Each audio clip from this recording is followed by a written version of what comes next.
सभी मीडिया बंधुओं को नमस्कार। जैसा कि आपने अभी सुना कि पूरे देश में आज भारतीय जनता पार्टी की ओर से 25 जून 1975 को जो आपातकाल की घोषणा हुई थी देश में, और उस दौरान देश और देश की जनता जिस दौर से, जिस स्थिति से गुजरी, उसको काला दिवस के रूप में जाना जाता है। ब्लैक होल डे ऑफ लोकतंत्र, डेमोक्रेसी। और इसी विषय पर भारतीय जनता पार्टी की ओर से हर वर्ष 25 जून के दिन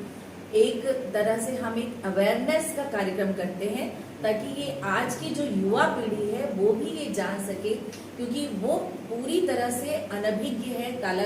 जो ये दिवस है 25 जून का आपातकाल जब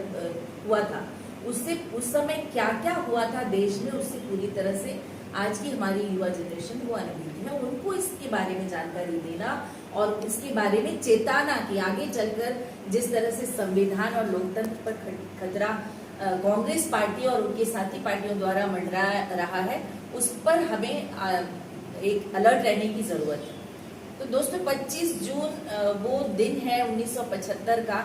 कि जब देश में स्वतंत्रता के बाद इससे बड़ी विवादास्पद जो कार्यकाल रहा वो कभी नहीं आया था। और ये वो अवधि थी जिस दिन आधी रात को माननीय जो राष्ट्रपति थे हमारे फखरुद्दीन अली अहमद जी, उनके द्वारा आधिकारिक तौर पर इंदिरा गांधी जो तत्कालीन प्रधानमंत्री थी उनके दबाव पर आकर उन्होंने आपातकाल की घोषणा की थी। और सबसे बड़ी इसमें ये बात थी कि जब भी इस तरह की घोषणाएं की जाती हैं, चाहे वो राष्ट्रपति शासन लगाया जाता है या आपातकाल की घोषणा होती है, उसमें संसदीय जो हमारा मंत्री परिषद होता है उससे राय मशवरा करके उसमें चर्चा होने के बाद ही ऐसे फैसले लिए जाते हैं। लेकिन मंत्री परिषद को बिना किसी जानकारी के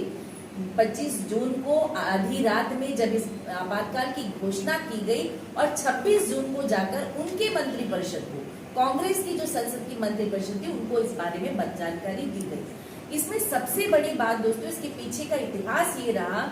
कि जब निरंकुश शासन जो इंदिरा जी के नेतृत्व में देश में सरकार चल रही थी, जिस तरह से दमनकारी नीतियां उनके द्वारा अपनाई जा रही थी, पूरे देश भर में अलग अलग राज्यों में इसके खिलाफ आंदोलन शुरू हुए। और ये आंदोलन मुख्यतः छात्रों द्वारा आयोजित किए जा रहे थे। और ये जब इसका दबाव इतना ज्यादा बनने लगा, तो हमारे जो जयप्रकाश नारायण जी थे बिहार के, उन्होंने इन छात्र आंदोलनों का नेतृत्व किया और उन्हें एक दिशा देने की कोशिश की। और इसी के तहत 25 जून को रामलीला मैदान में एक बहुत बड़ी लाखों की संख्या में जनता और कार्यकर्ताओं के साथ रैली निकालने की बात की गई। और जब ये रामलीला मैदान में ये रैली निकली, इसे संपूर्ण क्रांति आंदोलन का नाम उन्होंने जयप्रकाश जी ने दिया। और मैदान में जब ये सभा चल रही थी, उसी समय प्रसिद्ध कवि रामधारी सिंह दिनकर की जो लाइनें थी, सिंहासन खाली करो कि जनता आती है, इन लाइनों को ही हर एक राज्यों में, हर एक आंदोलनों में नारे का रूप इतनी